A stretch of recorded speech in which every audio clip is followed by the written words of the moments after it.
Rim Namo Narasa, Om Rim Namo Narasa, Om Rim Namo Narasa, Om Rim Namo Narasa, Om Rim Namo Narasa, Om Rim Namo Narasa, Om Rim Namo Narasa, Om Rim Namo Narasa, Om Rim Namo Narasa, Om Rim Namo Narasa, Om Rim Namo Narasa, Om Rim Namo Narasa, Om Rim Namo Narasa, Om Rim Namo Narasa, Om Rim Namo Narasa, Om Rim Namo Narasa, Om Rim Namo Narasa. Bola Balinar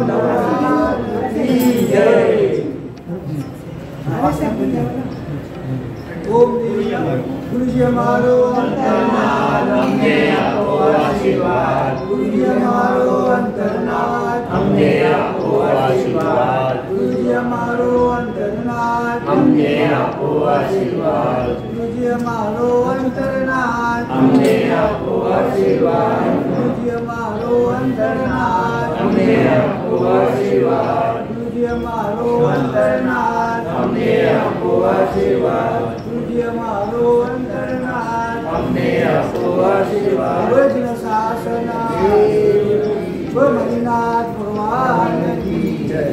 सामूहिक गुरु वंदन।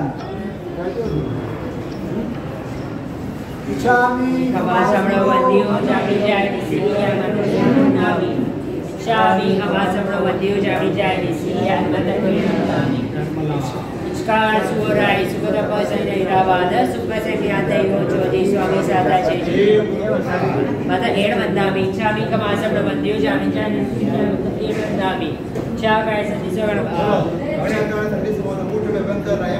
आमीन इच्छा क्षमे मेरायम जंगी जी अपतिम पतिम भते पाणी विड़े व्या वच्चे आधारे संगारे विचार के समस्त विचार पासे हरि पासे जंगी जी मजे विड़े की सुमा बारवा तुझे जाने शिक्षा जामी रुकड़ा से कमास वंदी जंगी जी सीखी है शिक्षा का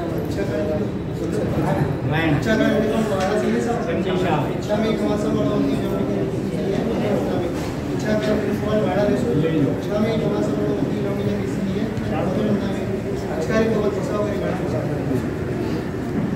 नमो हरिहंतानं नमो सिद्धानं नमो आयर्याणां नमो युवज्जायाणं नमो लोहे सब्बसामोणम् एषो पञ्चनमुक्तारो सब्बपावमनाशनो मंगलानं च सव्येशिं परमं मङ्गलम् मंगलं भगवान् वीरो मंगलं गौतम प्रभु मंगलं स्थूलिभद्राद्याचैनो धर्मोऽस्तु मंगलम् ओंकारं बिन्दुसंयुक्तं नित्यं ध्यायन्ति योगिनः कामदं मोक्षदं चैव ओंकाराय नमो नमः शान्तः प्राज्ञवरो वक्ता गच्छाधीश सुसंयमी चूरीश्वरो गुणाब्देस्या संगवृद्ध्यै सदोग्यमी शारदा शारदाम्बोज वदना वदनाम्बुजे सर्वदा सर्वदास्माकं सन्निधिं सन्निधिं क्रियात् अज्ञानतिमिरान्धानां ज्ञानाञ्जनशलाकया नेत्रमुन्मीलितं येन तस्मै श्रीगुरुवे नमः। कलाकार मौन चौयान भाव समायिक विचार विचारागार धारणा अभिग्रह पचन आई ग्रह ग्रह सहस्रागम महत्रागम सब समायिक धारणा बोली रही अरिहंत अरिहंत अरिहंत अरिहंत अरिहंत अरिहंत अरिहंत अरिहंत अरिहंत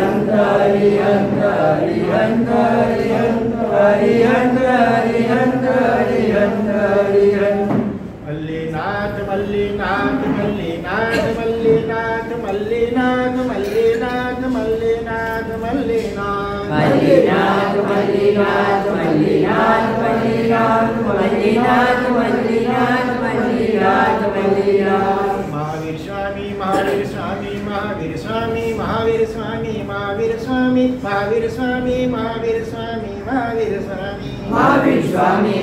સ્વામી મહાવીર સ્વામી મહાવીર સ્વામી મહાવીર સ્વામી મહાવીર સ્વામી મહાવીર સ્વામી મહાવીર સ્વામી મહાવીર સ્વામી. ગૌતમ સ્વામી ગૌતમ સ્વામી ગૌતમ સ્વામી ગૌતમ સ્વામી ગૌતમ સ્વામી ગૌતમ સ્વામી ગૌતમ સ્વામી ગૌતમ સ્વામી ગૌતમ સ્વામી ગૌતમ સ્વામી ગૌતમ સ્વામી ગૌતમ સ્વામી ગૌતમ સ્વામી ગૌતમ સ્વામી ગૌતમ સ્વામી ગૌતમ સ્વામી. ગુરુદેવ ગુરુદેવ ગુરુદેવ ગુરુદેવ ગુરુદેવ ગુરુદેવ ગુરુદેવ ગુરુદેવ ગુરુદેવ ગુરુદેવ ગુરુદેવ ગુરુદેવ ગુરુદેવ ગુરુદેવ ગુરુદેવ ગુરુદેવ. ઓમ ઐં નમઃ ઓમ ઐં નમઃ ઓમ ઐં નમઃ ઓમ ઐં નમઃ ઓમ ઐં નમઃ ઓમ ઐં નમઃ ઓમ હ્રીં નમો નારસ ઓમ હ્રીં નમો નારસ ઓમ હ્રીં નમો નારસ ઓમ હ્રીં નમો નારસ ઓમ હ્રીં નમો નારસ ઓમ હ્રીં નમો નારસ ઓમ શુદ્ધાત્મ સ્વરૂપાય નમઃ ઓમ શુદ્ધાત્મા સ્વરૂપાય નમઃ. અગિયાર અંગ ઉપાંગ બાર દસ પયના જાણીએ છ છેદ ગ્રંથ પસંદ ચાર મૂળ વખાણીએ અનુયોગ દ્વાર ઉદાર રંધી શૂદ્ર જીન મત ગાઈએ વૃદ્ધિ ચૂર્ણ ભાષ નિયુક્તિ 45 આગમ ધ્યાયી. મહામંગલકારી જીનવાણી કલિકાલમાં આપણા માટે સંસાર સાગર કરવા માટે મુખ્ય બે આલંબન, એક છે જીનબિંબ અને બીજું છે જીન આગમ. જીન આગમ તેની અંદર ભગવાનની વાણી ગણધર ભગવંતોએ શબ્દ રૂપે ગોઠવી કરી આપણા માટે મૂકી ગયા, જેમાંથી અત્યારે વર્તમાન કાળમાં આપણી પાસે 45 આગમ તરીકે વિદ્યમાન છે. તો આપણે એનો સ્વાધ્યાય, એનો સારાંશનો સ્વાધ્યાય કરી રહ્યા છીએ એક પછી એક. એમાં શરૂઆતમાં 11 અંગસૂત્રો, વાચારામ સૂત્ર વગેરે, ત્યાર પછી 12 ઉપાંગ સૂત્રો, ઔપપાતિક સૂત્ર વગેરે અને 10 પયનના, 14 સરળ પયનના વગેરે. એ ટોટલ કેટલા થયા?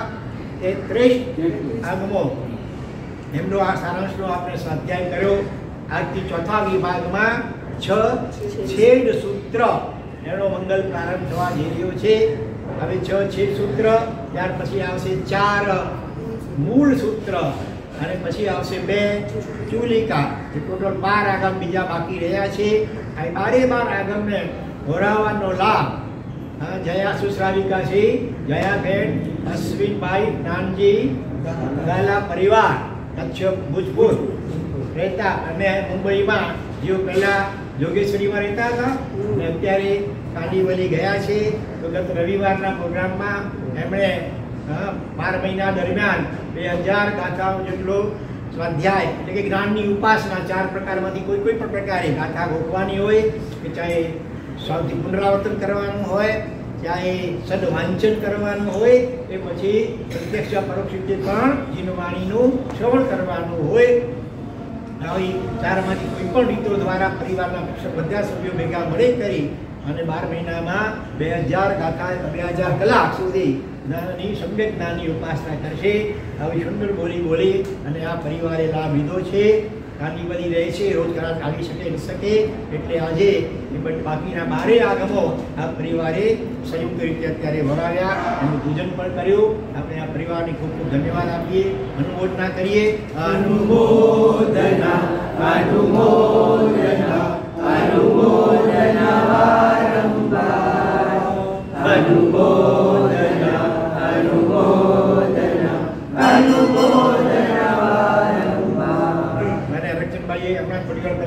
સમાચાર આપ્યા કે આ પરિવાર અત્યંત ધર્મનિષ્ઠ છે, એકદમ ધર્મદુષ્ટ છે. ખૂબ ખૂબ ધન્યવાદ અને ફરી ફરી અનુમોદના. હવે આજે 6 છેદ સૂત્રો, એમાંથી પહેલા 2 છેદ સૂત્રો નિષિદ્ધ સૂત્ર અને મહાનિષિદ્ધ સૂત્ર, એનો આપણે સારાંશનો સ્વાધ્યાય કરવાનો છે. તો ચાલો સૌથી પહેલાં ઊભા થઈને આપણે 2 દુઆઓ બોલી કરી અને આગમોને 5 કપાસણા આપી અને વંદના કરીશું. દુઆઓની બોર્ડમાં લખેલા છે, જોઈને બોલજો. લઘુ નિષિદ્ધમાં સાધુનો ઉત્તમ કયો આચાર્ય, ધન્ય તે અણધારને જે કરે નિર્વિચાર. માનિષિદ્ધ સિદ્ધાંતમાં મુનિ માર્ગ નિર્ધાર, વીર ચિરંતર ખાલીઓ પૂજ્ય તે શુદ્ધ સાર. શામી નમાસ્મરો મંજુ ઓમ રીક્ષી નિષિદ્ધ સૂત્રાય શ્રી મહાનિષિદ્ધાય ચ નમો નમઃ. લઘુ નિષિદ્ધમાં સાધુનો ઉત્તમ કયો આચાર, ધન્ય તે અણધારને જે કરે નિર્વિચાર. માનિષિદ્ધ સિદ્ધાંતમાં મુનિ માર્ગ નિર્ધાર, વીર ચિરંતર ખાલીઓ પૂજ્ય તે શુદ્ધ સાર. શામી નમાસ્મરો મંજુ જામિજાય નિસિયાય મતેરંદામી. ઓમ રીક્ષી નિષિદ્ધ સૂત્રાય શ્રી મહાનિષિદ્ધાય ચ નમો નમઃ. લઘુ નિષિદ્ધમાં સાધુનો ઉત્તમ કયો આચાર, ધન્ય તે અણધારને જે કરે નિર્વિચાર. માનિષિદ્ધ સિદ્ધાંતમાં મુનિ માર્ગ નિર્ધાર, વીર ચિરંતર ખાલીઓ પૂજ્ય તે શુદ્ધ સાર. શામી નમાસ્મરો મંજુ જામિજાય નિસિયાય મતેરંદામી. ઓમ રીક્ષી નિષિદ્ધ સૂત્રાય મહાનિષિદ્ધ સૂત્રાય ચ નમો નમઃ. લઘુ નિષિદ્ધમાં સાધુનો ઉત્તમ કયો આચાર, ધન્ય તે અણધારને જે કરે નિર્વિચાર. માનિષિદ્ધ સિદ્ધાંતમાં મુનિ માર્ગ નિર્ધાર, વીર ચિરંતર ખાલીઓ પૂજ્ય તે શુદ્ધ સાર. શામી નમાસ્મરો મંજુ જામિજાય નિસિયાય મતેરંદામી. ઓમ રીક્ષી નિષિદ્ધ સૂત્રાય મહાનિષિદ્ધાય ચ નમો નમઃ. લઘુ નિષિદ્ધમાં સાધુનો ઉત્તમ કયો આચાર, ધન્ય તે અણધારને જે કરે નિર્વિચાર. માનિષિદ્ધ સિદ્ધાંતમાં મુનિ માર્ગ નિર્ધાર, વીર ચિરંતર ખાલીઓ પૂજ્ય તે શુદ્ધ સાર. શામી નમાસ્મરો મંજુ જામિજાય નિસિયાય મતેરંદામી.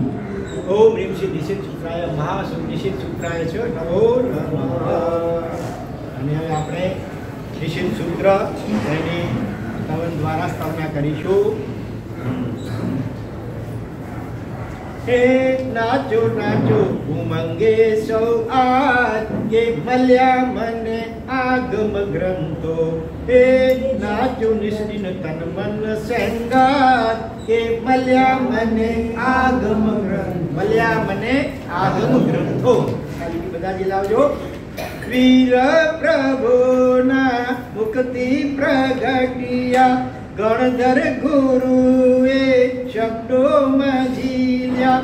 ઓ થાય ઉરના મંદિરે રણકાર, કે મળ્યા મને આગમ. નાચો નાચો ઉમંગે સૌ આજ, કે મળ્યા મને આગમ ગ્રંથો. લઘુ નિષિદ્ધ છે આગમ અનેરો, આચાર જ્ઞાન આપે રૂડું રૂપાળો. ઓ એ કરે મનનો મોરલિયો ટવકાર, કે મળ્યા મને આગમ ગ્રંથો. નાચો નાચો ઉમંગે સૌ આજ, કે મળ્યા મને આગમ ગ્રંથો. ઉત્કૃષ્ટ માર્ગને જે બતાવે, વળી અપવાદની વાત સુણાવે. ઓ થાય દિલમાં ઉમંગ હજાર, કે મળ્યા મને આગમ ગ્રંથો. એ નાચો નાચો ઉમંગે સૌ આજ, કે મળ્યા મને આગમ ગ્રંથો. એવા સુંદર ભાવો આ ગીતોમાં પણ વ્યક્ત કર્યા છે કે નાચો નાચો ઉમંગે સૌ આજ, આપણે આ આગમ ગ્રંથો અમૂલ્ય મળ્યા છે. જીનવાણી મળવી જીવની અતિ દુર્લભ છે. ભૂતકાળ અનંત ભાવોમાં આપણે એવા ગયા એકેન્દ્રિયથી માંડીને ચૌરિન્દ્ર સુધીમાં જ્યાં આપણને કાન જ નહોતા મળ્યા. બાકીની 1, 2, 3 કે 4 ઇન્દ્રિયો હતી પણ કાન પાંચમું એ મળી જ નહોતી. એવો અનંત ભૂતકાળ આપણો એમને એમ ગયો. અને ત્યાર પછી જ્યારે કાન મળ્યા ત્યારે પણ જીનવાણી સાંભળવી મળી એ અતિ દુર્લભ હોય હતી. બરોબર. મોટે ભાગે આ અજ્ઞાન અવસ્થાને કારણે કાનનો દુરુપયોગ છે એ બહુ કર્યો. કોઈ ટીકા નિંદા વગેરે થતી હોય તો કાન સરવા કરીને એમાં હોકારો ટાપસી પુરાવીને રસપૂર્વક સાંભળ્યા અને પરિણામે એવા પાપ કર્મ બંધાયા કે ફરી બીજા કેટલાય ભાવો સુધી પાછા કાન મળવા જ દુર્લભ થઈ ગયા. આ તો મહા પુણ્યનો ઉદય થાય ત્યારે જીવને જીનવાણી સાંભળવા મળે છે. ભલે આ કલિકાલમાં પંચમ કાળમાં આપણને સાક્ષાત તીર્થંકર ભગવાનના શ્રીમુખથી ડાયરેક્ટ વાણી સાંભળવા નથી મળી શકતી. તેમ છતાં પણ એમની વાણી ગણધર ભગવાન જેવા મહાપુરુષોએ જે આગમ રૂપે સૂત્રો રૂપે મૂકી છે એનો પણ સ્વાધ્યાય આપણને સાંભળવા મળે છે. એ પણ મહાપુરુષનો ઉદય છે. બરોબર. અને જૈનકુળમાં જન્મ પામવા છતાં અને ઘણીવાર નિરાશી ઉપાશ્રયમાં બાજુમાં હોવા છતાં પણ કંઈક સંજોગો એવા હોય, બાકી કરતો આળસ ને પ્રવાહ અને અરુચિ એના કારણે પણ જીવો આ જીનવાણીનું પાન કરવાથી વંચિત રહી જતા હોય છે. બહુ ભાગ્યશાળી હોય એને જ ખરેખર જીનવાણી શ્રવણ કરવાનો યોગ મળે અને સાથે સાથે રુચિ પણ મળે. તો આજથી આપણે 6 છેદ સૂત્ર તરીકે ઓળખાતા આગમો એનો એક પછી એક સ્વાધ્યાય કરવાનો પ્રારંભ કરવા જઈ રહ્યા છીએ. છેદ સૂત્રો કેમ કહેવાય? તો કે આપણા આત્માએ ભૂતકાળના ભવોમાં અજ્ઞાન અવસ્થામાં અનેક પ્રકારના જે પાપો કર્યા છે એ પાપ કર્મનો છેદ એટલે ઉચ્છેદ અથવા નાશ જેના દ્વારા થાય તો કે પ્રાયશ્ચિત સ્વીકારવા દ્વારા થાય. તો એ પ્રાયશ્ચિતનો અધિકાર અને આલોચના લેવા દ્વારા થાય, પ્રતિક્રમણ વગેરે દ્વારા થાય. એ બધાનો અધિકાર આ 6 આગમ સૂત્રોમાં છે. માટે એને છેદ સૂત્ર તરીકે ઓળખવામાં આવે છે. આ 6 છેદ સૂત્રો ખૂબ જ ગંભીર હોય છે અને સાધુ ભગવંતો શ્રાવક શાવિકાઓનો તો વાંચવાનો અધિકાર નથી. એનો સારાંશ ગુરુ મુખેથી શ્રવણ કરી શકો. પણ સાધી ભગવંતોમાં પણ સાધુજી ભગવંતોને પણ નહીં, ફક્ત સાધુ ભગવંતો એમાં પણ એકદમ ગંભીર હોય, વૈરાગ્યવંત હોય, પ્રબળ પ્રખર જેનું મજબૂત વૈરાગ્ય હોય એવા સાધુ ભગવંતને ગુરુ મહારાજને ગચ્છાધિપતિને આચાર્ય ભગવાનને યોગ્ય લાગે ત્યારે એની યોગોદ્વહનની વિધિ કરાવવામાં આવે. એમાં પણ એ બીજું મહાનિશી સૂત્ર જે આજે આવશે એને માની તો 52 દિવસ સુધી સળંગ આંબીલ કરી અને વહેલી સવારે ઉઠીને કેટલી વિધિઓ કરવાની હોય, પછી સાંજે પણ વિધિ કરવાની હોય.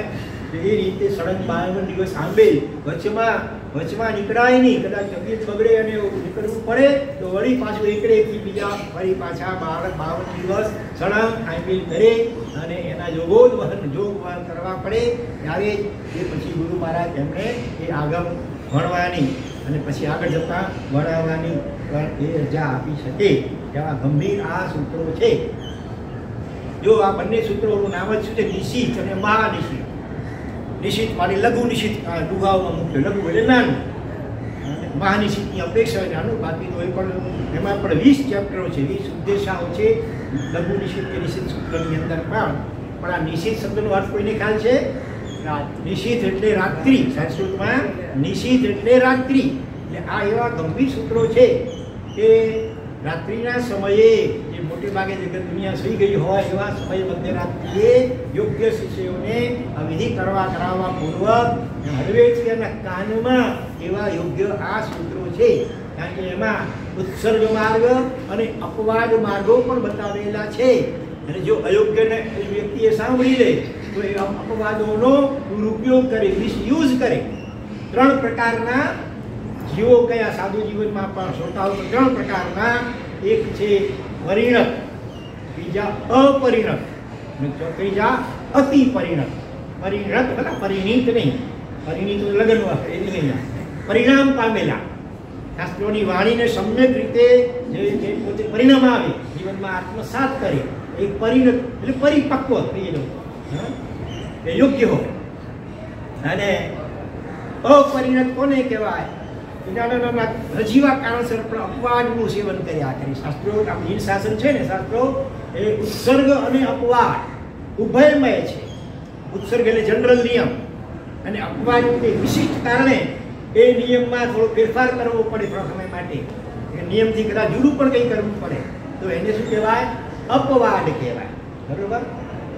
જો રસ્તા ઉપર જતા હોય હાઈવે ઉપર, ઘણી વાર વચ્ચે કંઈ પુલ તૂટી ગયો હોય અથવા કંઈ પણ બાંધકામ ચાલતું રિપેરિંગ ચાલતું હોય તો કોઈ ડાયવર્ઝન હોય. અપવાદ એટલે ડાયવર્ઝન માર્ગ. પણ એ એટલા પૂરતું જ હોય, પછી કાયમ માટે અપવાદ ઉપર ન ચલાય. પછી થોડીક આગળ જઈને વળી પાછા મૂળ જે રાષ્ટ્રીય ધોરીમાર્ગો નેશનલ હાઈવે એના ઉપર પાછો આવી જવાનું હોય તો ઉત્સર્ગ એટલે નેશનલ હાઈવે જેવો થયો.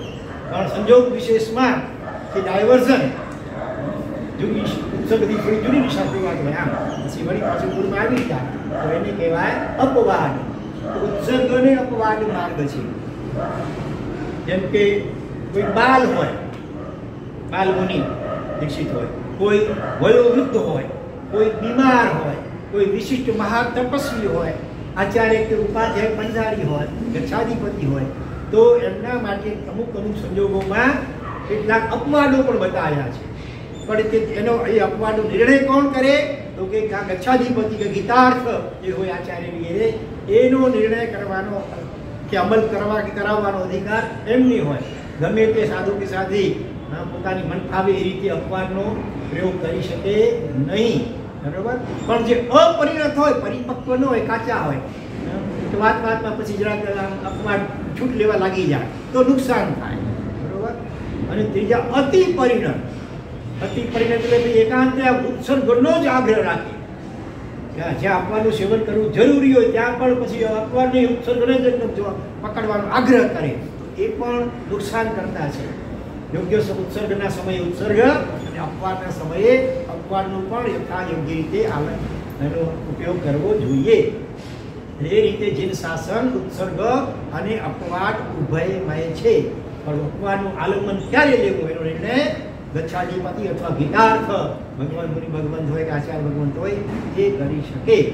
તો આમાં કેટલા જે અપવાદો વગેરે બતાવ્યા હોય તો જો પરિપક્વ નો યોગ્ય ન હોય જો અને એ સાંભળી લે તો ક્યારેક શું થાય? અર્થનો અનર્થ થઈ જાય. એના ઉપર એક દાખલો પણ આવે છે, નિશ્ચિત ચૂર્ણમાં પણ આવે છે કે આ નિશ્ચિત ચૂર્ણીમાં મૂળ આગમમાં ગયું અને પછી કેટલાક પૂર્વાચાર્ય ભગવંતોએ વિવેચનો લખ્યા હોય, ટીકા કે ભાષ્ય કે ચૂર્ણી નિરૂપી એવા ત્યાં એવું દ્રષ્ટાંત આવે છે કે અમુક ચૂર્ણ એટલે ગંભીર વાત હોય કે આ વસ્તુનું ચૂર્ણ મિશ્રણ કરવામાં આવે તો ચિકાર માછલા ઉત્પન્ન થઈ જાય. મત્સ્ય માછલીઓ ચિકાર. તો હવે આવી વાતો જાહેરમાં તો કહેવાય નહીં. અને આચાર્ય ભગવાન બહુ મોટી નહીં પણ થોડુંક મોટી અવાજે કહેતા હશે અને કુદરતી બાજુમાં પાછળ કોઈ માછીમાર પસાર થતો હશે, લાગતો હશે, એ હોય એને સાંભળી લીધું. એણે તે વસ્તુઓ મંગાવી અને ચૂર્ણ કરી પ્રયોગ કર્યો. ચિકાર માછલીઓ ઉત્પન્ન થઈ ગઈ અને તો મજા પડી ગઈ. એનો ધંધો ધમધુકાર ચાલવા લાગી ગયો અને જોતામાં તો લક્ષાધિપતિ બની ગયો. ત્યારે ભગવાનને ખબર નહીં તો વિહાર કરી ગયેલા. વળી કેટલાક સમય પછી પાછા જ્યારે એ ગામ કરવા આવ્યા અને પેલા માછીમારને ખબર પડી એટલે એ તો કિંમતી ભેટનું લઈ કરી અને આવે છે આચાર નમસ્કાર કરીને સ્વીકારો મારું ભેટનું. કેમ ભાઈ શું શું થયું એના માટે? તો કે આપે પેલો જે પ્રયોગ બતાવ્યો હતો ને એ સાંભળ્યો અને ખરેખર પ્રયોગ એકદમ પરફેક્ટ છે. જે કાર માછલા ઉત્પન્ન થઈ ગયા છે. હવે સહેલાઈથી મારો ધંધો એકદમ દોકાર ચાલે છે. એટલે આપની કૃપાથી હું આ રીતે લખપતિ બની ગયો છું. કૃતજ્ઞતા ભાવ વ્યક્ત કરવા માટે આવ્યો છું. આપનો આભાર વ્યક્ત કરવા અને નાનકડી ભેટ આપણે અર્પણ કરવા ઈચ્છું છું. આચાર આ સાંભળીને કેવો આઘાત લાગ્યો છે. આ તો મહા અનર્થ થઈ ગયો.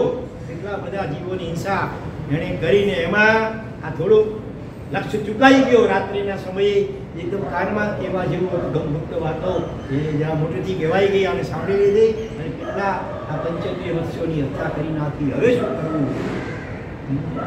એ હતા ગીતાર્થી જે એને ઉપાય સૂઝી આવ્યો કે હવે અપવાદ ઉત્સર્ગને અપવાદ કેવી રીતે કામ કરે છે. આચાર્ય ભગવતે પૂછ્યું, પણ આ પ્રયોગ તે તારા દીકરા વગેરે કોઈને બતાવ્યો છે કે? ના, હજુ તો કોઈને બતાવ્યો નથી. હું તો એકદમ છેલ્લી મારી જિંદગી હશે ને ત્યારે પછી મારા દીકરાને કહીશ. તેથી કરીને પાછળ આજીવિકા બરાબર ચાલ્યા કરે. હાસ તો વાંધો, મનમાં વિચાર્યું હાસ વાંધો, હજી એણે બીજા કોઈને બતાવ્યો નથી. પણ હવે આ હિંસા અટકાવવી કેમ? આચાર્ય ભગવંતે એક યુક્તિ વાપરી કે ભાઈ આ તો હજી સામાન્ય પ્રયોગ છે. બીજું એવો પણ ચૂર્ણા હું તને બતાવું, એનો પ્રયોગ કરવામાં આવે ને તો ચોપગા પ્રાણીઓ ચકાર ઉત્પન્ન થાય. તમને ખબર છે એમ કરે જેમ ચારે સાંભળી વાંચ્યું છે કે ઘણા બધા ચોપગા જીવો, 4 પગ વાળા ગાય ભેંસ વગેરે એવા બધા જીવો ઉત્પન્ન થઈ જાય. મજા પડી ગયો હોય એટલું થઈ જાય તો પછી હું ગાયો ભેંસો વેચતો રહીશ અને એના દ્વારા ઘણા પૈસા કમાવતો રહીશ. એટલે એણે એ ચૂર્ણનો પ્રયોગ શીખી સમજી લીધો. આચાર્ય ભગવત કહ્યું એને છે ને એકાંતમાં રૂપ બંધ કરીને આ પ્રયોગ કરવો જોઈએ. ભલે પ્રયોગ કર્યો અને શું થયું પછી? ટાઈગર, વાઘ ઉત્પન્ન થઈ ગયો. સમુદ્ર હતું વાંચો, ગર્ભજની સમુદ્ર તરત પણ થઈ જાય અને આયુષ્ય ઓછું, અંતર્ગુણનું આયુષ્ય. અને રૂ હતો બંધ એટલે વાઘે પેલા માછીમારને મારી નાખ્યો. આ મોટી હિંસા અટકાવવા માટે આ નાની હિંસા કરવી પડી. નહીંતર એનો દીકરો પછી આગળ જાય એનો દીકરો વંશ પરંપરાગત એટલું ચાલે અને એ રીતે લાખો મસલાઓ વગેરે હિંસાનો ક્રમ ચાલતો રહે.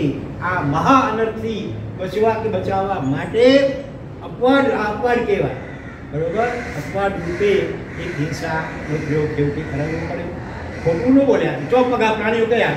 મોગમમાં વાત રાખી ચોપગા, તેને ખબર નહીં કે આ વાઘ નીકળશે. એટલા માટે આ આગમો જે છે એ યોગ્ય પરિપક્વ જે શિષ્યો, હમણાં કંઈ તમે અમારું વાંચવામાં આવેલું મેમ્બર છે ને આ દ્રષ્ટાંત, આ પ્રયોગ થઈ ગયા તમને એમ થાય આવું છે, ચાલો આપણે કુતુહલથી જરાક વાંચીએ સમજીએ શીખીએ. એ હમણાં નહીં મળે. એ પહેલાંના કાળમાં આવી ગુપ્ત વાતો હતી, કેટલી વાતો પછી ભંડારી દેવામાં આવી, એનું વિસર્જન કરી દેવામાં આવ્યો, જેથી કરીને આ પડતો કાળ છે. આપણે બધા જીવો કેવા છીએ, આમ તરત ઢીલાઈ ઢબડાને તરત અનુકરણ કરીએ. એટલા માટે કુતુહલ વૃત્તિ બહુ આપણા આને માટે બહુ ધીરતા ગંભીરતા વગેરે જોઈએ.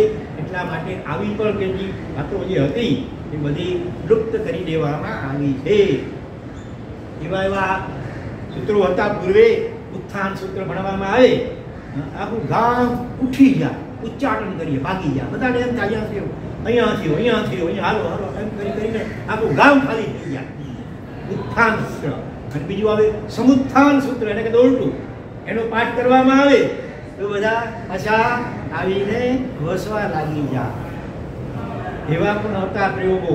એનો પ્રયોગ કરવામાં આવે તો હજારો સૈનિકો ઉત્પન્ન થઈ જાય. ક્યારેક કોઈ રાજા ચડાઈ કરવા આવ્યો હોય આપણા દેશ ઉપર અને એને હરાવવો હોય તો ક્યારેક આવા પ્રયોગ પણ હતા કે ભાઈ સિંગરી આગળ પાણી માગે નાખવો, સીધોમાંથી હજારો સૈનિકો શસ્ત્ર બંધ ઉત્પન્ન થઈ જાય એટલે પહેલાં ભાગી જવું પડે પહેલાં. તો આવી ઘણી ગુપ્ત ગૂઢ અને ગંભીર વાતો આ આગમમાં પૂર્વે હતી. ત્યારે એ પ્રયોગો બધા નથી રહ્યા, પણ છતાં અપવાદ માર્ગ વિજયના વિધાનો પણ છે. એટલા માટે અયોગ્યના હાથમાં આ આગમો જવા જોઈએ નહીં. એટલે પેલા લગભગ ઘણો થોડો દીક્ષા કર્યા સારું એવું થઈ જાય અને આચાર્ય ભગવાનને લાગે કે આ ખરેખર અત્યંત વૈરાગ્યવંત છે, જ્ઞાન ગર્વિત વૈરાગ્યવંત પીઢ છે, પરિપક્વ છે, પચાવી શકશે આ વાતોને, ત્યારે એને હરવે કાંડમાં અથવા તો એકાંતમાં આ કહેવામાં આવે. એટલા માટે આ નિશીથ અને પછી બીજું છે મહાનિશીથ સૂત્ર. તો સૌથી પહેલાં આપણે નિશીથ સૂત્રની વિશે થોડીક વાતો વિચારીએ. આ આગમ, બીજું નામ આચાર પ્રકલ્પ પણ છે. એમાં 20 ઉપદેશાઓ, 20 ચેપ્ટર છે. પેટા મૂળ તો શ્લોક, મૂળ જે ગ્રંથ છે અત્યારે ફક્ત 950 શ્લોક પ્રમાણ છે. એના ઉપર ભદ્રબાહુ સ્વામી આચાર્ય ભગવંતે 7000 શ્લોક પ્રમાણ નિર્યુક્તિ પણ રચી છે અને બીજી ટીકાઓ વગેરે મળી કરે. 1000 ગાથાનું ભાષ્ય પણ છે એના ઉપર અને બીજી ટીકાઓ વગેરે મળી. ટોટલ 29000 શ્લોક પ્રમાણ સાહિત્ય આ નિષેધ સૂત્રને લગતો, એના વિવેચન વગેરે લગતો ટોટલ 29000 શ્લોક પ્રમાણ સાહિત્ય આજે ઉપલબ્ધ છે. બરોબર? તો આની અંદર મુખ્યત્વે પ્રાયશ્ચિત્તનું વિધાન છે, કયા કયા દોષનું સેવન થયું હોય તો એને માટે શું શું પ્રાયશ્ચિત આવી શકે. અલબત્ત એ બધા વિધાનો પર સાંકેતિક ભાષામાં કરવામાં આવ્યા છે. ભાઈ અમુક દોષનું સેવન થયું હોય તો લઘુ માસનું પ્રાયશ્ચિત આવે, અમુક દોષ થયું હોય તો ગુરુ માસનું પ્રાયશ્ચિત આવે, અમુક દોષ થયું હોય તો લઘુ ચૌમાસનું પ્રાયશ્ચિત આવે, અમુક દોષ થયો હોય તો ગુરુ ચૌમાસનું પ્રાયશ્ચિત આવે. એમાં તમે બહુ જાજુ કંઈ સમજી શકો નહીં. એવી સાંકેતિક ભાષામાં પણ કેટલાક વાતો કરવામાં આવી છે અને એ ગીતા ગુરુ ભગવાન હોય પોતાના શિષ્યને કાનમાં એકાંતમાં પ્રાઇવેટમાં કહે એ રીતે પરંપરા ચાલે. આ બધા વિધાનો પહેલાના કાળમાં જ્યારે મજબૂત સંગ્રહ વગેરે હતા, મજબૂત મનોગુણો હતા, દીર્ઘ આયુષ્ય હતા, એ કાળની અપેક્ષા કહેવાય. વર્તમાન ઉતરતો કાળ છે, ઉતરો દિન પ્રતિદિન, એને કારણે વર્તમાન કાળમાં આ સૂત્રો શું અર્થ કરવો એ ગુરુ પરંપરાથી જે મળેલું હોય જેમને એ જ જાણી શકે અને અવસરે એવા પ્રકારના પ્રાયશ્ચિત આપી શકે. એટલે પ્રાયશ્ચિત આપવાનો અધિકાર પણ આ નિષેધ કે મહાનિષેધ સૂત્રનો જેમણે અધ્યયન કર્યું હોય ગુરુ ગમથી એમને એ આલોચના પ્રાયશ્ચિત આપવાનો મુખ્યત્વે અધિકાર હોય છે. આમાં થોડાક સેમ્પલ ખાલી જોઈએ આપણે. જો વસ્ત્ર કે પાત્ર મુખ્યત્વે સાધુ દરેક આગોમાં મોટે ભાગે સાધુ સાધી ભગવંતોને અનુલક્ષીને આચારો બતાવવામાં આવ્યા છે. ફક્ત એક 7મું ઉપાસક દશાંગ સૂત્ર હતું, અંગ સૂત્ર, જેમાં 10 શ્રાવકોના જીવન ચરિત્રો હતા. બરોબર. અને પછી કોઈ આગમમાં શ્રાવકની 10 તૈણના બંને માટે છે ભલે. અને તો મુખ્યત્વે વધારે પડતું તો સાધુ સાધી ભગવંતોના આચારોને લગતી વાતો હોય છે, શ્રાવકોને માટે થોડુંક હોય છે. પણ યથાયોગ્ય રીતે પછી બીજા ઘણા ગ્રંથો છે ગુરુના કાળમાં હશે શ્રાવકોને લગતી ઘણી બધી વાતો, પણ એ મૂળ આગોમાંથી નીકળી અને અલગ અલગ પ્રકરણ ગ્રંથો રૂપે વણાઈ ગઈ છે. જેમ કે શ્રાદ્ધ વિધિ, અગાઉ કહ્યું પણ શ્રાદ્ધ વિધિમાં 6 અધિકાર છે. પહેલા વિભાગમાં શ્રાવકની દિનચર્યા, બીજા વિભાગમાં રાત્રિચર્યા, ત્રીજા વિભાગમાં પર્વચર્યા, ચોથા વિભાગમાં ચૌમાસિક ચાતુર્માસિક કૃત્યો, 5મા વિભાગમાં વાર્ષિક કર્તવ્યો અને 6ઠા વિભાગમાં આજીવન કર્તવ્યો. એવી રીતે ધર્મરત્ન પટળ ગ્રંથ છે, એમાં શ્રાવકના 21 ગુણો એનું વિસ્તારથી વર્ણન છે. એવી રીતે ધર્મ સંગ્રહણી ગ્રંથ છે, 2 ભાગ છે. પહેલા ભાગમાં આખો શ્રાવકોના જીવનનો અધિકાર, બીજા વિભાગમાં સાધુ સાધી માટે અધિકાર. આવી રીતે ઘણા શ્રાદ્ધ દિન કૃત્ય એમાં શ્રાવકની દિનચર્યાનું વિસ્તારથી વર્ણન હોય. એવી રીતે અલગ અલગ આવા ઘણા ગ્રંથો મળે છે. પણ મૂળ આગમોમાં મુખ્યત્વે વધારે પડતો સાધુ સાધી ભગવંતોને લગતી વાતો ઘણી છે. તો આવા આ પ્રાયશ્ચિતની અંદર મુખ્યત્વે સાધુ સાધી માટે વિચારી અત્યારે તો વસ્ત્ર અને પાત્રને 3 થી વધુ થીગડા કોઈ લગાડે. આપણું ફાટી ગયું હોય, થોડું ફાટી હોય તો થીગડું સીવી લેવાય, અથવા નાનું થીગડું પણ વધુ 3 થી વધુ થીગડા લગાડ્યા નહીં તો શું થાય, શાસનની હેલ ના થાય. ઇતર અજય લોકો જુએ અને શું એમને નેગેટિવ વિકલ્પો આવે. એટલા માટે પ્રાયશ્ચિત આવે, ગુરુ માસિક પ્રાયશ્ચિત આવે. અધિક વસ્ત્ર ગ્રહણ કરવાથી પણ પ્રાયશ્ચિત આવે. વગર કારણે 1 મહિનાથી વધુ એક સમય રહેવામાં આવે તો પણ પ્રાયશ્ચિત. શેષ કાળમાં વધુમાં વધુ 1 મહિનો રહેવાય, વિશિષ્ટ કારણ હોય, બીમારી, ગાઢ બીમારી અને રહેવું પડે તો એ અપવાદ કહેવાય. પણ ઉત્સર્ગથી તો વધુમાં વધુ 1 મહિનો એક ઠેકાણે રહેવાનું હોય. સાધુ ભગવંતો સાધ્વીજીઓ માટે પાછું અપવાદમાં, સાધી ભગવંતો માટે 2 મહિના એક ઠેકાણે શેષ કાળમાં રહી શકે. પછી ગુરુની કે વડીલની આજ્ઞા વગર વિઘઈ વાપરે તો પણ પ્રાયશ્ચિત આવે. વિઘઈ છે દૂધ, દહીં, ઘી, તેલ, ગોળ અને અળા. તો ગુરુ કે વડીલ જે પણ હોય એની આજ્ઞા લઈને આજ્ઞા આપે એટલા પ્રમાણમાં એ વાપરે. તેમાં પણ યુવાન ભય હોય અને વિઘઈ જો વધુ વાપરવામાં આવે તો બ્રહ્મચર્ય માટે હાનિકારક બને. તો એ આજ્ઞા લઈને વિઘઈ વાપરવાની હોય નહીં તો પ્રાયશ્ચિત આવે. પછી ચોમાસામાં વસ્ત્રપાત્ર જે મોહરી ગોપા પ્રાયશ્ચિત આવે. પહેલી કોરસીના ભોજન અને પાણી સવારના વરાયેલા હોય, વધુમાં વધુ 3જા પ્રહર સુધીમાં પૂરા કરીને વધારે કોઈ વરાવી નાખ્યું, વધુમાં વધુ 3જા પ્રહર સુધી, ચોથો પેપર એટલે 3 કલાક. સવારનું વરેલું હોય સાંજ સુધી રખાય કે વપરાય નહીં તો પ્રાયશ્ચિત. બરોબર. અને આની અંદર નિશ્ચિત ચૂર્ણીમાં મૂળ આગમમાં ની ચૂર્ણીમાં એક એવી વાત પણ આવે છે કે પહેલા ચક્રવર્તીની પાસે શીત ગૃહ હોય. આજે એસી કંઈ હમણાં શોધાયું છે એવું નથી, શાસ્ત્રમાં આવું વર્ણન આવે છે. એ શીત ગૃહ એવું હોય ચક્રવર્તીને ત્યાં કે શિયાળામાં ઠંડી લાગે ન લાગે, એમાં ઉનાળામાં બિલકુલ ગરમી લાગે, એકદમ ઠંડક લાગે એસી જેવી, અને ચોમાસામાં ભેજની અસર બિલકુલ ન થાય. અને શીત ગૃહ કહેવાય, એ ચક્રવર્તી પાસે હોય.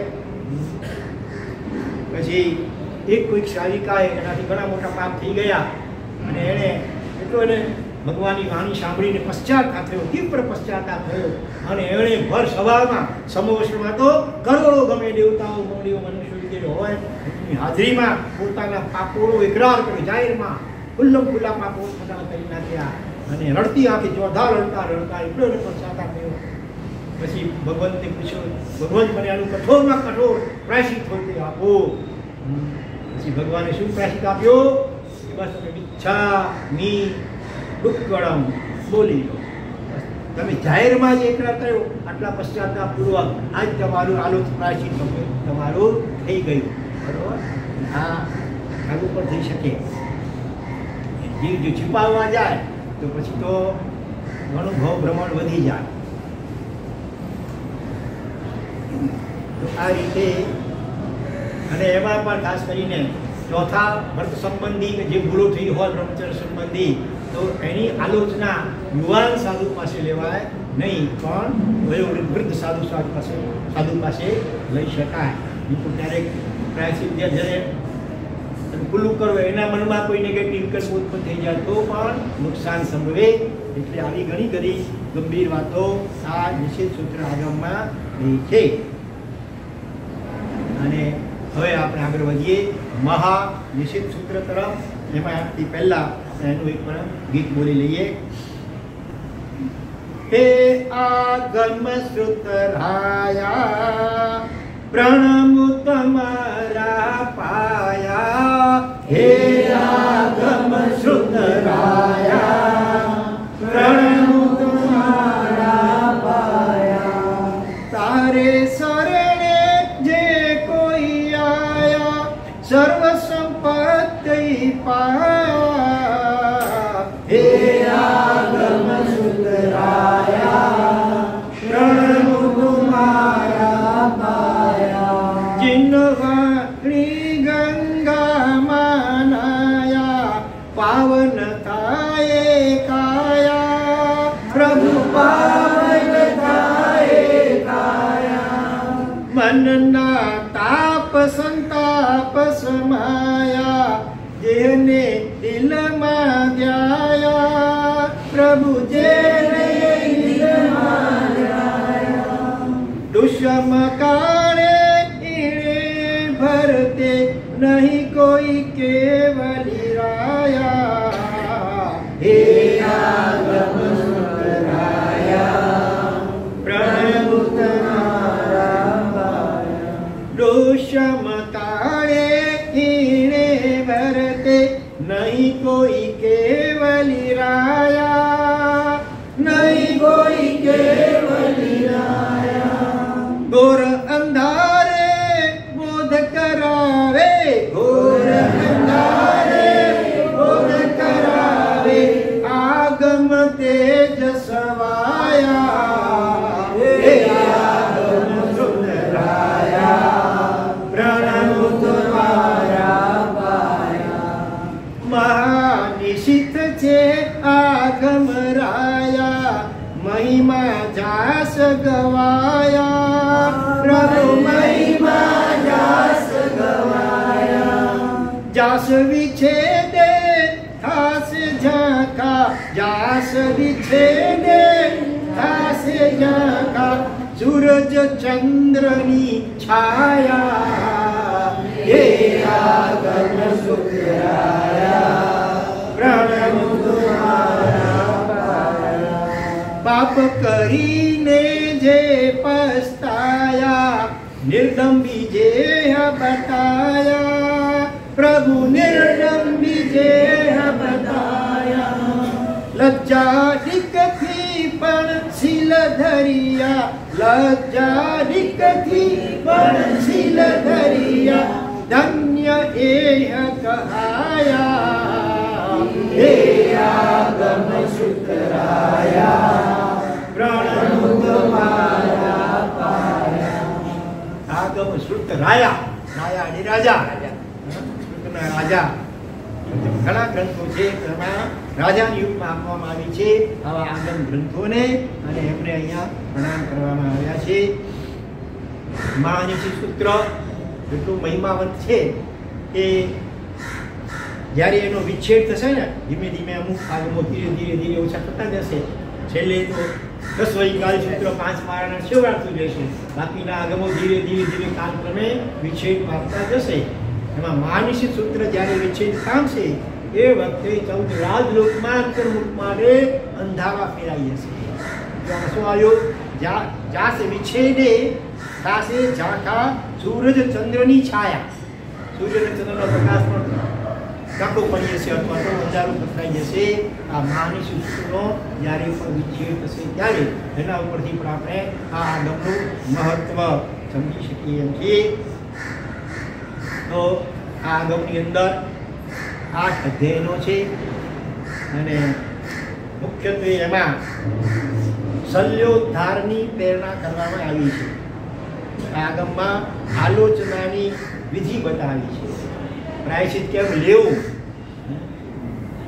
શરૂઆત કલ્પુષ્યામાંથી અઠમ આદિ કરી શક્તિ પ્રમાણે અઠમ શક્તિ ઉત્પાદન કરી દેવ અને ગુરુનું ચૈત્યના ગુરુબંધ વગેરે કરી જાપ કરતા કરતા રાત્રે નિદ્રાધીન થવું ઊંઘમાં કોઈ શુભ સ્વપ્ન આવે સમજવું કે આ સારો સંકેત છે અને એ રીતે પછી બીજે દિવસે નિખાલસતા પૂર્વક ગુરુ મહારાજને કાં તો અગાઉથી બધું વિગતવાર લખીને લાવવું જોઈએ સજાતી હોય તો ડાયરેક્ટ ન કહી શકાય ગુરુ મહારાજની વિનંતી કરી અને યોગ્ય જગ્યાએ એકાંતમાં બેસી કરી ગુરુ મહારાજ સાથે કહી શકે વિજાતી હોય શાંતિજી ભગવાન ચાલતા હોય તો પછી આપણે એ લખીને વિગતમાં લખીને આપવું જોઈએ તો એમાં આજે ઘણી વાર શું કરે છાપેલી ચોપડી હોય એમાં રાઈટ ચોપડી તો હા ના આમ કર્યું છે હા કર્યું છે ના એ રીતે કરવાથી જોઈએ એવી બરાબર શુદ્ધિ થાય નહીં પશ્ચાતાપના ભાવપૂર્વક વિગતવાર જેટલું જણાવવામાં આવે એટલી કર્મ નિદ્રા અને આત્મશુદ્ધિ થાય બરોબર આમાં ચોપડીમાં તો ઘણી વાર એવું હોય કે 2-3-4 આઈટમ ભેગી લખી હોય એમાં તમે કોઈ એકાદ આઈટમ એટલે ભૂલ કરી હોય ને બીજી ન કરી હોય તમે રાઈટ કરી નાખો કે તો શું સમજવાનું બધું 4 કર્યું છે જેમ કે માંસ મદિરા બધને માખણ એનું સેવન કરી લખ્યું હોય તમે રાઈટ કરી નાખો 4માંથી એકનું સેવન કર્યું હોય કે ભાઈ મધનું કર્યું હોય તમે રાઈટ કરો પણ બીજું ખુલાસો કંઈ ન કરો ખબર શું પડે એટલે વિગતવાર લખવું જોઈએ એ કયો પાપ એક અંદાજિત એટલે એક્ઝેક્ટ યાદ ન હોય તો અંદાજિત કેટલી વખત થયો હશે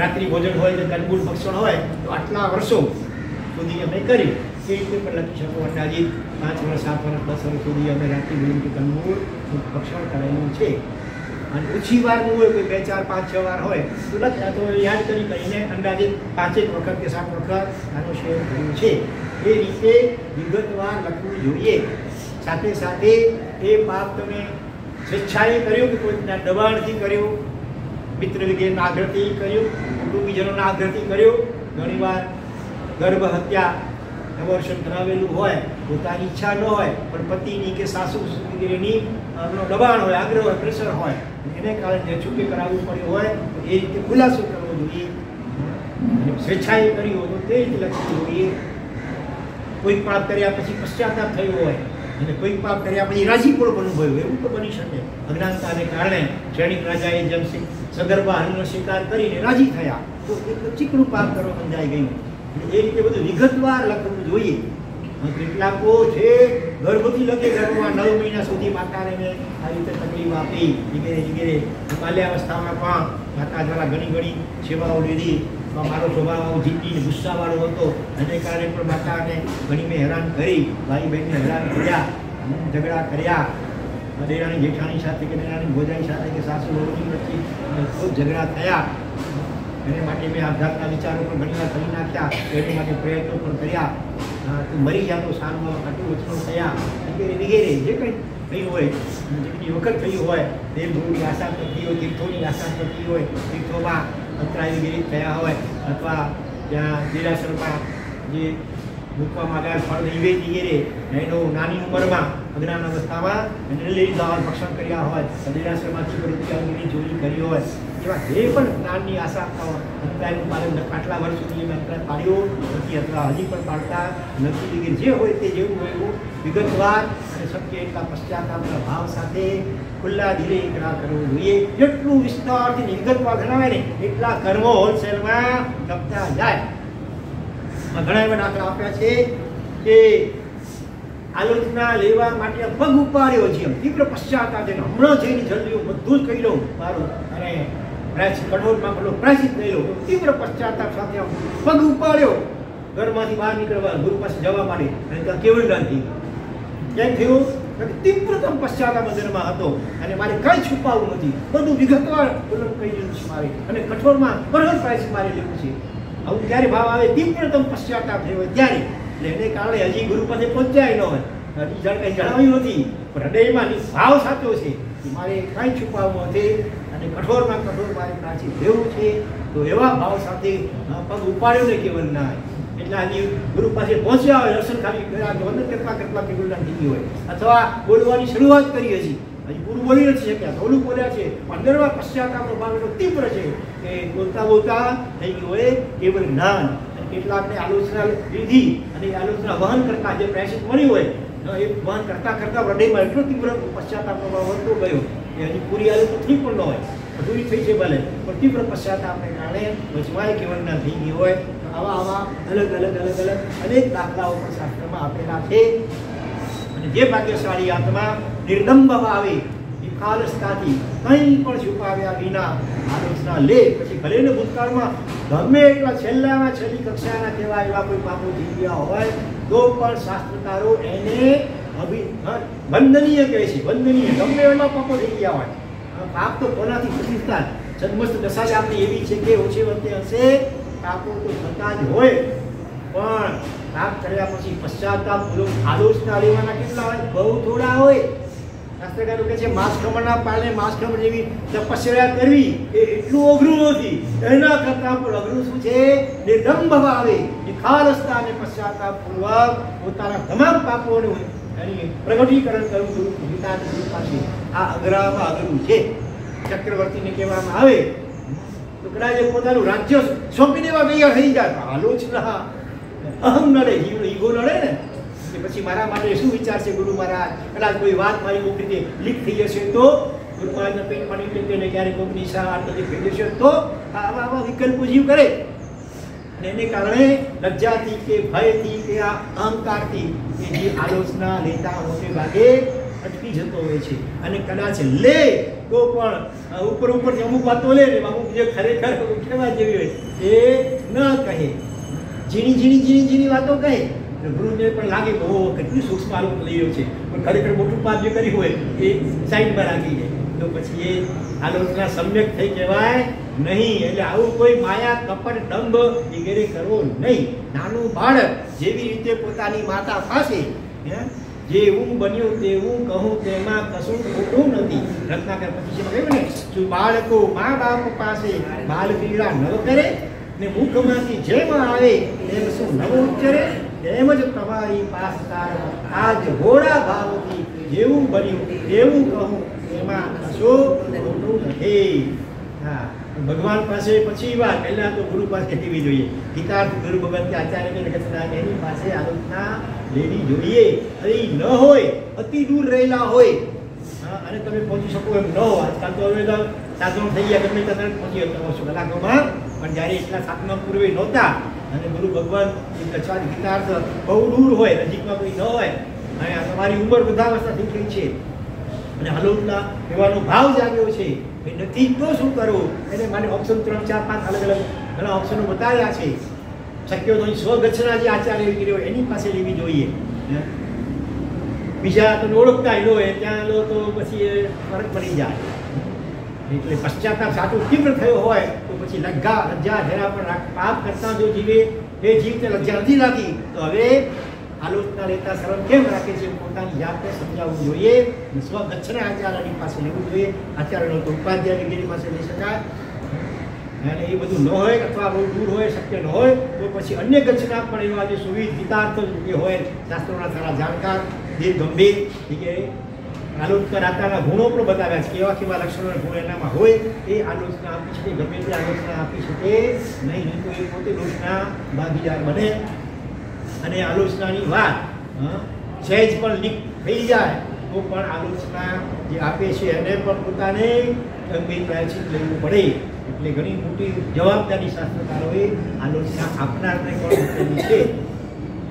એટલે એ પણ ન હોય તો પછી એવા સાધુજી પીઢ હોય જે ગંભીર એ પણ ન હોય તો પછી આ કોઈ પહેલાં સાધુ બન્યા હોય, કોઈ કારણે સાધુપણું છોડવું પડ્યું, તબિયત એકદમ બગડી પડી અને પછી નથી થતી એવા કોઈ પણ કારણે સાધુપણું છોડવું પડ્યું, પણ અંદરમાં એનો એને તીવ્ર પશ્ચાતાપ અને ખટકો હોય અને સાવધપણામાં પણ ઘણું શક્ય એટલું સારું બધું પાડતા હોય સારી રીતે ભગવાનની આજ્ઞાને, અને સાથે સાથે સાધુપણામાં ઘણા શાસ્ત્રો નિશ્ચિત માનિસ વગેરે યોગો બંધ કરવા પૂર્વક અદલાપૂર્વક બધું વાંચેલું હોય તો એમને બધું ખ્યાલ હોય કે આનો કઈ રીતે પ્રાયશ્ચિત આપણે વગેરે તો પછી છેવટે એની પાસે પણ લઈ શકાય વગેરે વગેરે આમ ઘણા કેટેગરીઓ બતાવી.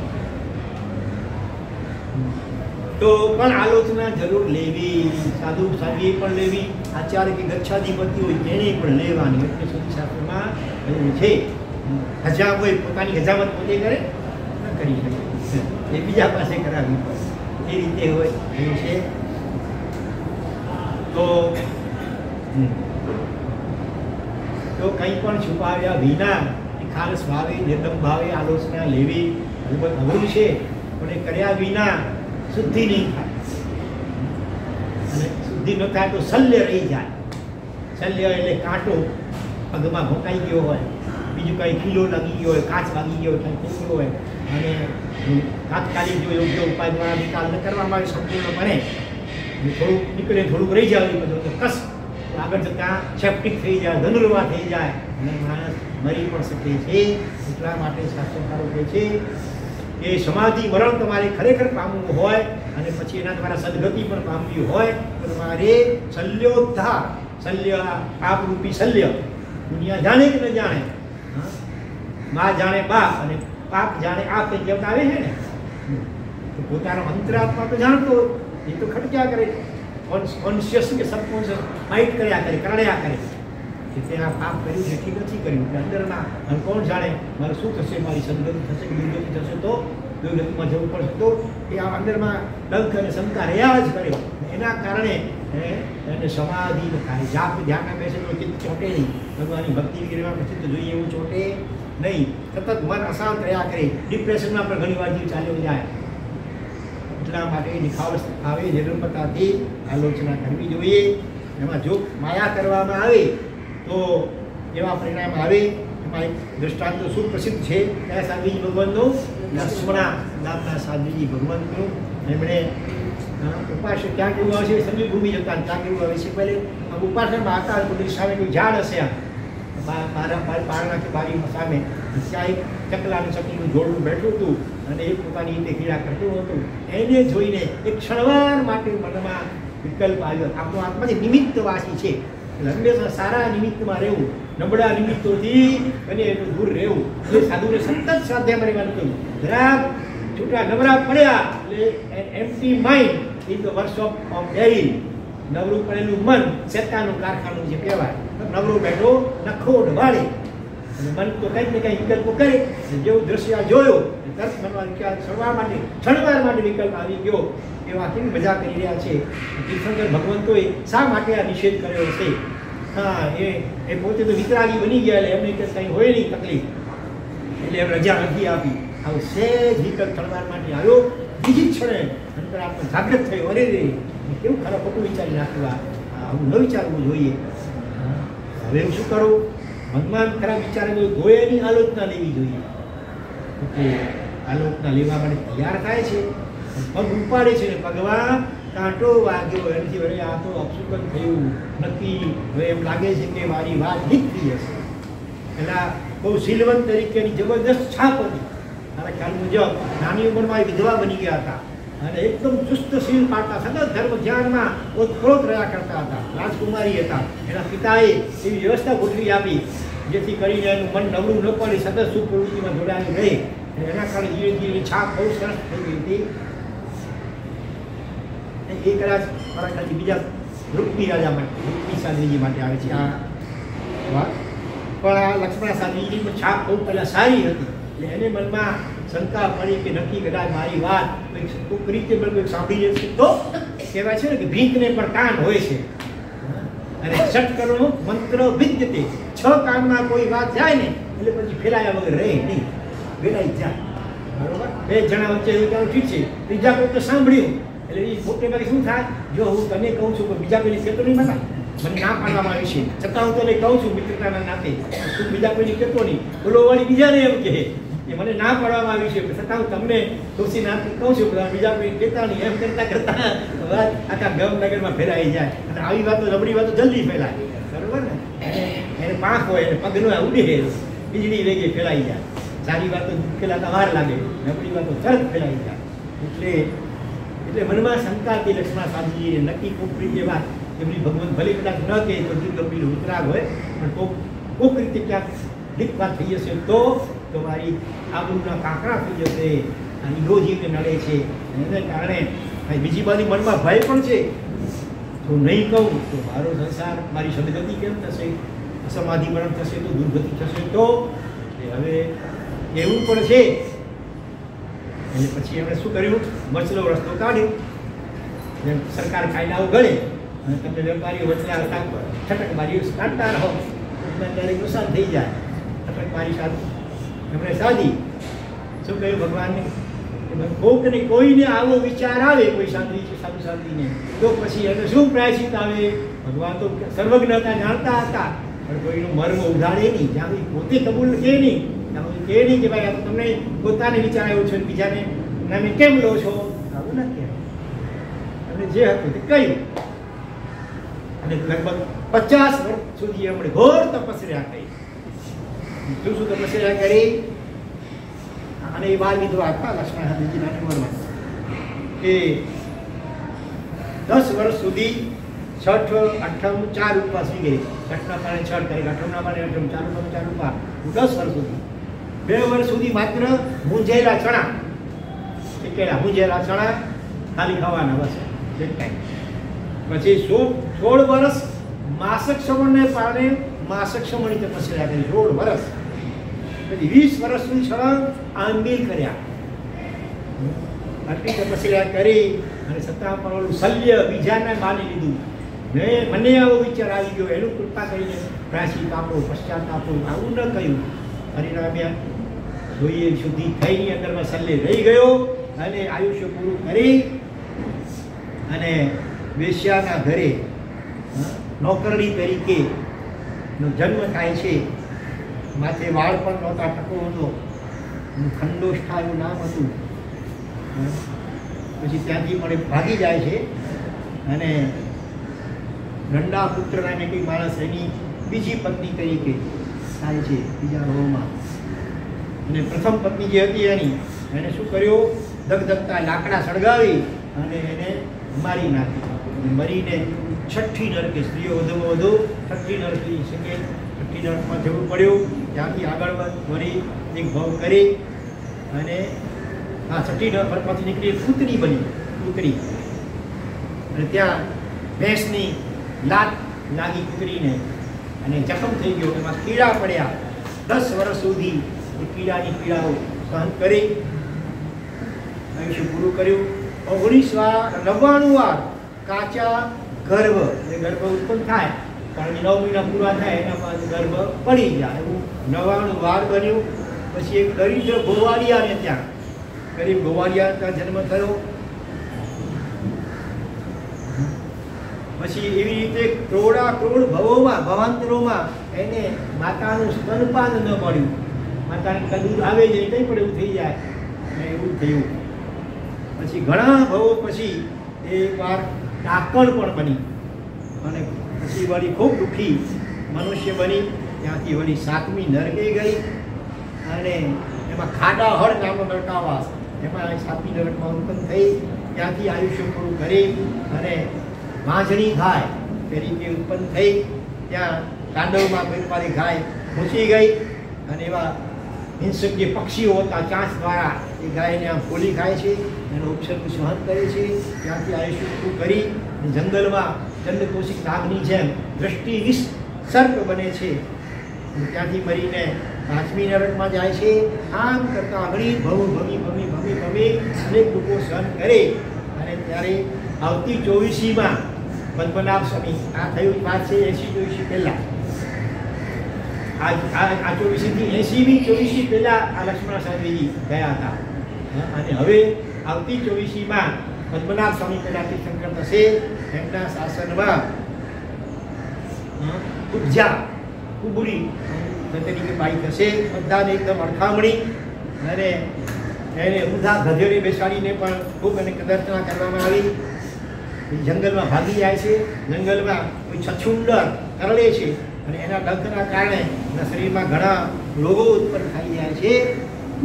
કુદરતી હવે પાપ કર્મ ભોગવવા પૂર થવા આવ્યો હતો. એટલે પદ્મનાભ સ્વામી ભગવાન એમના દર્શન થશે અને ભગવાનના દર્શન ત્યારે હર્ષ થશે અને એના પુણ્ય પ્રભાવે બધા રોગો શાંત થઈ જશે અને ભગવાનની વાણી સાંભળી ખૂબ પશ્ચાતાપ થશે, ઘોર તપસ્યા થશે અને એ રીતે આખરે એના દુઃખોનો અંત આવશે. એટલે ઘણીવાર જેમ એક બીજ વાવી આપણને હવે આટલું એક ચડવા માટે આટલું વિચાર્યું તો આટલી બધી સત્તા કર્મ સત્તા એવી જાલિમ છે ને, એવી નિર્દય છે. જેમ એક બીજ વાવો અને સેંકડો હજારો બીજો થઈ જાય. વડનું ઝાડ, વડનું બીજ કેટલું હોય, કેટલું હોય બીજ તો એટલું, એટલા બીજમાં ઝાડ બની જાય. ઝાડમાં કેટલા ટેટા અને પછી એમાંથી કેટલા બીજો. એ રીતે જીવ જો અબાધા કાળ હોય કર્મનો, કર્મ ઉદયમાં ન આવે એ દરમિયાનમાં જો સગળો પુરુષાર્થ કરે, પશ્ચાતાપૂર્વક આલોચના નિકાલથી લઈ લે તો એ પાપ કર્મો જળમૂળથી પણ નાશ પામી શકે છે અથવા એની તાકાત એકદમ ઘણી બધી ઘટી જાય. બરાબર? એ અહંકાર, લજ્જા, સંકોચ, શરમ વગેરે કારણે એ આલોચના ન કરે તો પછી આ રીતે ઘણા ભવો સુધી આ કર્મ સત્તા એને હેરાન પરેશાન કરે છે. માટે આ માની સૂત્રમાં ખાસ આ આલોચના લેવા માટે ખૂબ ભારપૂર્વક કહેવામાં આવ્યું છે. કદાચ ઉંમરના કારણે તપસ્યા થઈ શકે એમ ન હોય તો એના બીજા ઓપ્શનો પણ હોય છે. જાપ છે, સામાયિક છે, સ્વાધ્યાય વગેરે છે, એ રીતે પણ અપાતું હોય. મૂળ વાત તો નિવેદનની અને એકદમ ધારો કે છેલ્લી અવસ્થા છે, ત્યાં તો કાંઈ થઈ શકે નથી. એ વખતે પણ જીવને પશ્ચાતાપ ખરો થાય જોરદાર અને ખાલી જણાવીને ને પશ્ચાતાપ નિકાલ નથી તોય ઘણા બધા પાપો એના ઓછા થઈ જાય. પણ એ કરે નહીં છુપાવે તો પછી કર્મ સત્તા બહુ ખતરનાક છે. આવા અલગ અલગ ઘણા દાખલાઓ આવે છે. અહીંયા એક રજ્જુ આર્યા અને સાધ્વીજી, બીજા એક સાધ્વીજી છે, રજ્જા અથવા રજ્જુ એવું કંઈક નામ એનું હતું. અને એમને શરીરે કોઢ રોગ કર્મ સંજોગે ઉત્પન્ન થઈ ગયો હતો. કોઈ એનું કારણ પૂછ્યું કોઢ કેમ થયો, એ શું બોલ્યા ખબર છે? કોઈને ખ્યાલ છે? ત્યાં ગરમ પાણી પીવું છું ને, ગરમ પાણી, ઉકાળેલું પાણી, એનાથી આ કોઢ થઈ.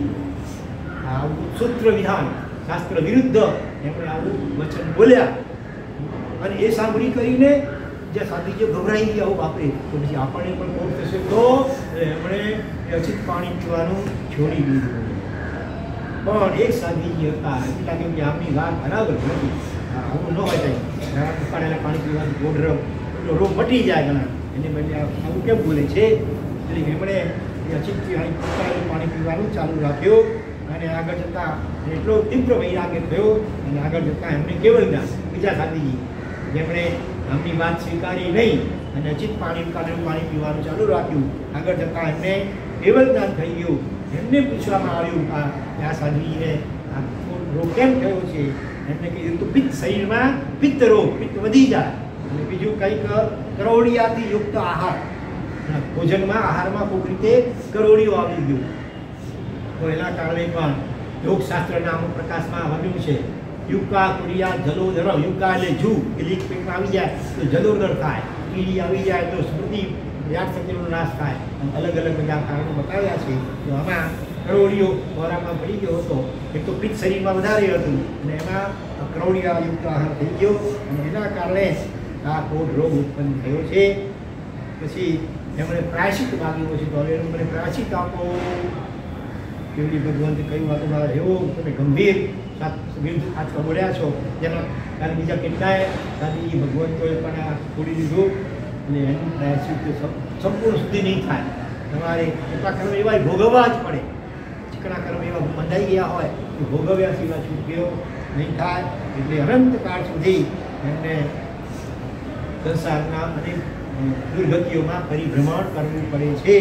માટે ત્યારે પણ ઉત્સુત્ર ભાષણ કરવું નહીં. યોગી રાશિ આનંદગમજી મહારાજે પણ એક સ્તવનમાં શું કહ્યું કે પાપ નહીં કોઈ ઉત્સુત્ર ભાષણ જીસ્યો, ધર્મ નહીં કોઈ જગ શૂદ્ર શરીરો, સૂત્ર અનુસાર જે ભવિક ક્રિયા કરે દેવનો શુદ્ધ ચારિત્ર તરીકો, ધાર તલવારની છોહિની રોહિણી 14માં જીનધણી ચરણ સેવા. તલવારની ધાર ઉપર ચાલવું છે કે છે ભગવાનની બધી આજ્ઞાઓ યથાયોગ્ય રીતે પાલન કરવું બહુ અઘરું છે. અને પાપ નહીં કોઈ ઉત્સુત્ર ભાષણ છે, શાસ્ત્ર વિરુદ્ધ બોલવું એના જેવું બીજું મોટું કોઈ પાપ નથી. એક નથી શાસ્ત્ર વિરુદ્ધ બોલે બીજા બે ચાર જણા સાંભળે એટલે એ અનુસરતા થઈ જાય પ્રમાણે. પછી એ વળી બીજા 8 જણાને કહે છે. એમ કરતા કરતા એ દાખલા તરીકે જો બકરીના કેટલા કરોડો કપાય છે ને, કેટલા બકરાને ક્યાંક તો ઊંટ વગેરે પણ કપાય છે. શરૂઆત ક્યાંક થઈ હશે કોઈ નિમિત્તે અને પછી એ પરંપરા ખોટી પરંપરા ચાલી પડી. તો આજે દર વર્ષે કરોડો અમૂલ ઘેટા બકરા અને ક્યારેક ગાય ભેંસ વગેરે પાડા વગેરે અને ઊંટ સુધા પણ આ રીતે કપાય છે.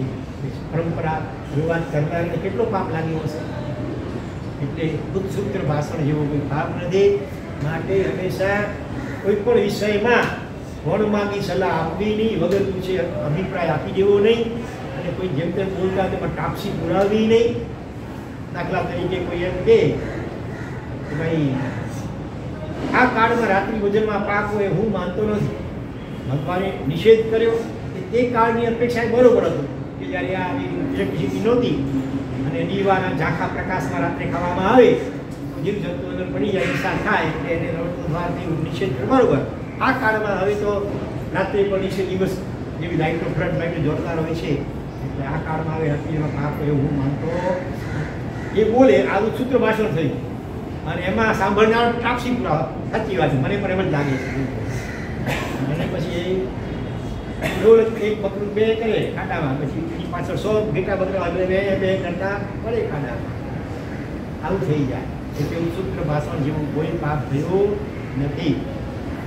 મૌન રહેવું, શક્ય હોય તો સમજાવવું, અટકાવું કે ભાઈ આવું ન બોલાય. આપણે થોડી સમજણ હોય તો એ આપવી, ભૂલે ચૂકે ટાક્ષી તો પુરાવી જ નહીં. આવી ઘણી બાબતો છે. ભાઈ દીક્ષા લેવાની શું જરૂર છે? ઘરે રહીને પણ ધર્મ થઈ શકે છે. આ બધું સૂત્ર ભાષણ છે. એમાં ટાક્ષી પુરાવો અને એની પરંપરા ચાલે તો એ તો એટલા અનર્થો સર્જાય. આપણને પોતાને અનંતકાળ સુધી દીક્ષા મળવી દુર્લભ થઈ પડે.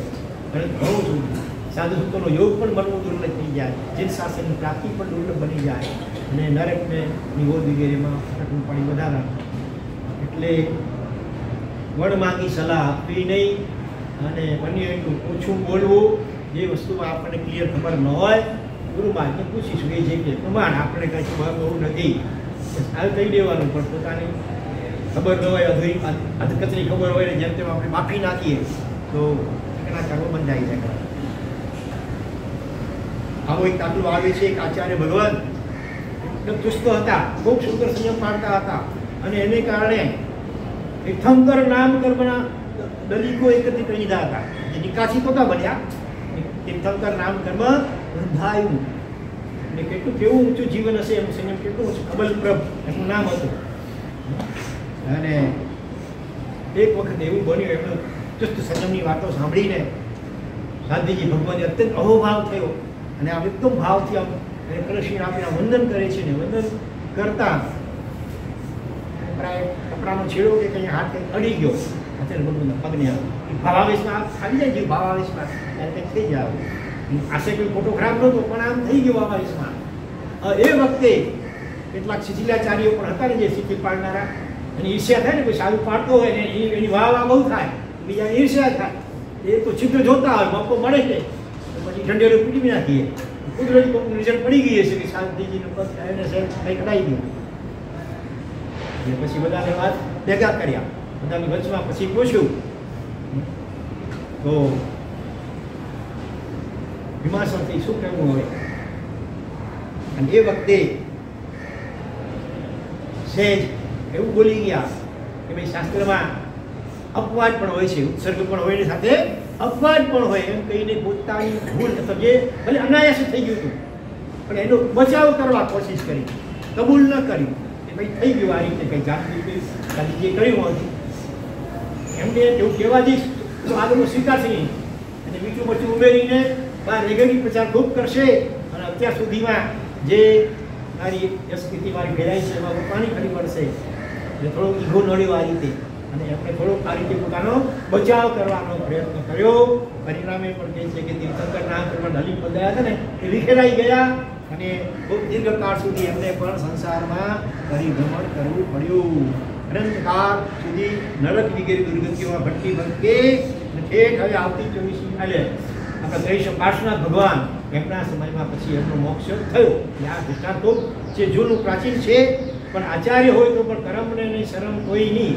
તીર્થંકર નામ તરફ બંધાઈ વડે કેટલું જીવન ઓછું હશે પણ જરાક નિમિત્ત કરતા બસ આ રીતે શાસ્ત્ર થોડું વિરુદ્ધ જીવ પોતાનો બચાવ કરવાનો પ્રયત્ન થયો એના કારણે તીર્થંકર નામ કર્મ પર વિખેરાઈ ગયો અને ચિકાર પરિભ્રમણ થઈ ગયું અને જે પણ આરાધના તપસ્યાની કરવી હોય એ આચાર્યની જે વડીલ હોય એની આજ્ઞાપૂર્વક કરીએ તો જ એ સાર્થક થાય મનગણત રીતે પોતાની મતિ કલ્પનાની ઈચ્છા પ્રમાણે ગમે એટલા તપ જપ વગેરે કરે તો પણ ઠેકાણું પડે નહીં સ્વચ્છંદ અહંકાર અને સ્વચ્છંદ નામના બે મોટા દોષો સંસારમાં રખડાવનાર એ ઉલટા પુષ્ટ બને એટલે કહ્યું કે રોકે જીવ સ્વચ્છંદ તો પામે અવશ્ય મોક્ષ પામ્યા એમ અનંત છે વાંખ્યું જીન નિર્દો પ્રત્યક્ષ સદગુરુ યોગથી સ્વચ્છંદ તે રોકાય અન્ય ઉપાય કર્યા થકી પ્રાય બમણો થાય એટલે આણા એ ધમો જૈન શાસન શું સૂત્ર છે આણા એ ધમો આણા એટલે આજ્ઞા એ ગુરુ શાસ્ત્રની આજ્ઞા એમાં પણ મુખ્યત્વે ગુરુની આજ્ઞા ભગવાન તો બોલતા નથી અત્યારે અને શાસ્ત્ર તો જનરલ વાતો કરતા હોય કયા વ્યક્તિ વિશેષ વિષય માટે અને શું કરવું ન કરવું એ નિર્ણય પણ કરી શકે ગીતા તો બધું ભગવાન કરી શકે એટલા માટે ગુરુ આજ્ઞા તો આજ્ઞા વગર અહીંયા દૃષ્ટાંત આવે છે આસળ મુનિનું નામ હતું આસળ એણે શું કર્યું 10 વર્ષ સુધી માંસ ખમણ કર્યા પારણામાં પણ આંબે 20 વર્ષ સુધી 2 મહિનાના ઉપવાસને કારણે આંબે 25 વર્ષ સુધી એમણે ચંદ્રાયણ તપ કર્યું ચંદ્રાયણ એટલે ચંદ્રની કળા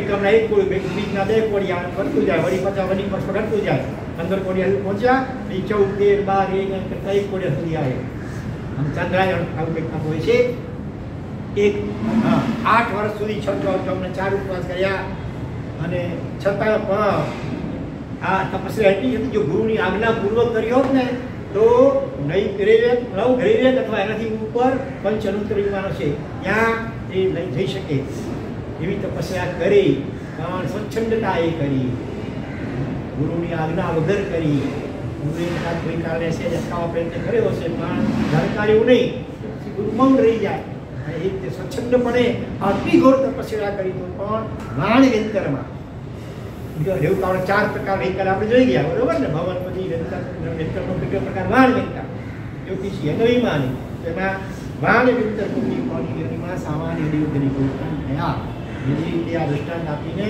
શાસ્ત્રકારો કહે છે કંઈ પણ કરવું એ નાનું મોટું કાર્ય તો ગુરુ આજ્ઞાપૂર્વક જ કરવું, તો જ અનાદિકાળની ઘીની સ્વચ્છંદ વૃત્તિ રોકાય. નહીંતર અહંકાર તપસ્વી, હું આવું તપસ્વી, હું આવું જ્ઞાની, હું આવું જ્ઞાની, અહંકાર પુષ્ટ બને અને પરિણામે સંસાર પરિભ્રમણ ચાલુ ને ચાલુ જ રહે.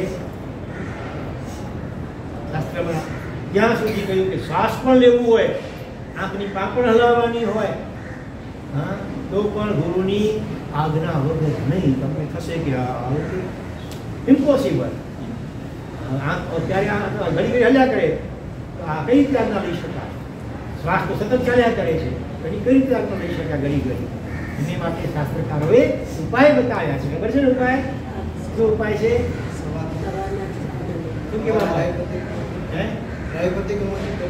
શું આદેશ લેવામાં આવે? ભગવાન બહુવેલ સંદિશામ, પછી બહુવેલ કરશો, ગુરુ કે કરજો. બહુવેલ, બહુ એટલે ઘણું, ઘણી વાર. વેલ એટલે વેળા. જે ક્રિયાઓ કુદરતી શરીરની એવી છે જે વારંવાર શ્વાસોશ્વાસ, આંખના પલકારા કે લોહીનું પરિભ્રમણ કુદરત થયા જ કરે છે. તો ઘડી ઘડી કંઈ એના ડગલે પગલે એટલે શક્ય ન હોય તો હોલસેલમાં આખા દિવસ માટે લઈ લેવાય, સવારના અને સાંજે વળી આખી રાત દરમિયાન માટે લઈ લેવા. પણ આ આદેશ મૂકવા દ્વારા શાસ્ત્રકારો શું કહેવા માંગે છે કે આટલી કોઈ પણ વસ્તુ આજ્ઞા વગર કરવાની નથી. શું ભણવું, શું ન ભણવું, કયો તપ કરવો ન કરવો, આજ્ઞાપૂર્વક જે કહો તે આજ્ઞાપૂર્વક વિહાર કરો, આજ્ઞાપૂર્વક. શિષ્યની ભાવના હોય કે મારે માસક શ્રમણ કરવું છે, હવે પરિભ્રમણજીમાં આવે છે અને ગુરુને કહેવા જાય અને ગુરુ કદાચ કહે કે નહીં ભાઈ માસકમાં નહીં, તારી તો નોકારસી પરિભ્રમણમાં પણ 8 દિવસ નોકારી કરવાની છે, તો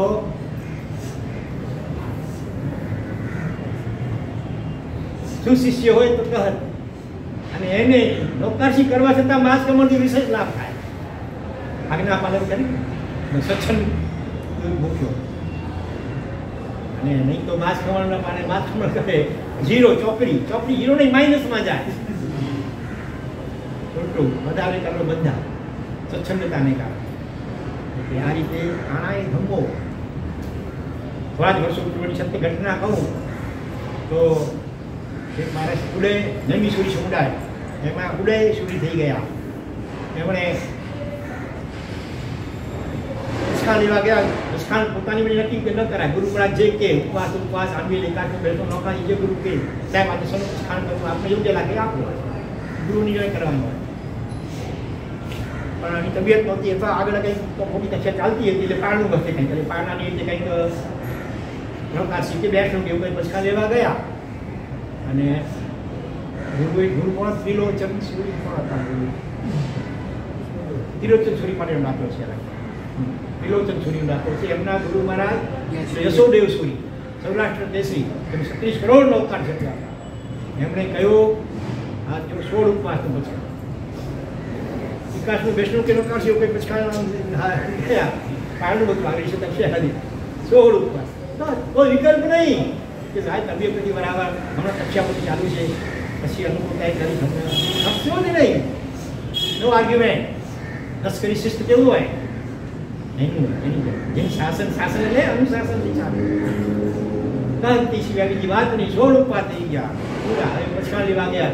હવે તો નોકાર પારણું હોય ને બધું નોકાર શીખી બેઠું જે હોય તે બીજા 16 ઉપવાસ. આ સત્ય ઘટના છે થોડા જ વર્ષો પહેલાની. આવા દાખલાઓ પણ છે.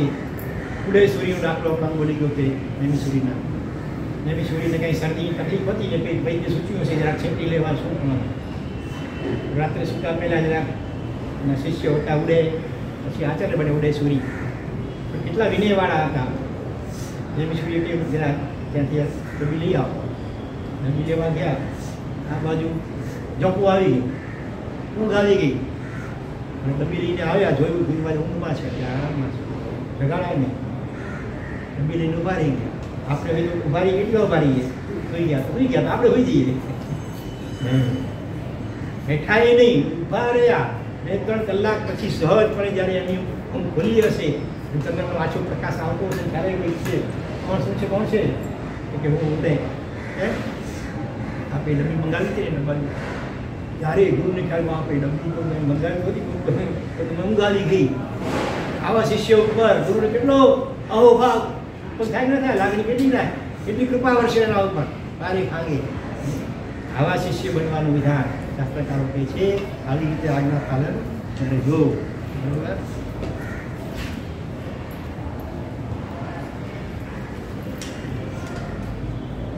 પછી કુંદરીક અને કંદરીકનું દ્રષ્ટાંત આપણે થોડા દિવસ પહેલાં વિચારી ગયા. એ પણ આની અંદર આવે છે. દંડીશ્વર મુનિનું દ્રષ્ટાંત પણ આવે છે. અને આની અંદર પણ પ્રાયશ્ચિતની પણ ઘણી બધી વાતો આવે છે. વ્યાખ્યાન શ્રવણ ન કરે ને સાધુ તો એને અવંદનીય ગયા.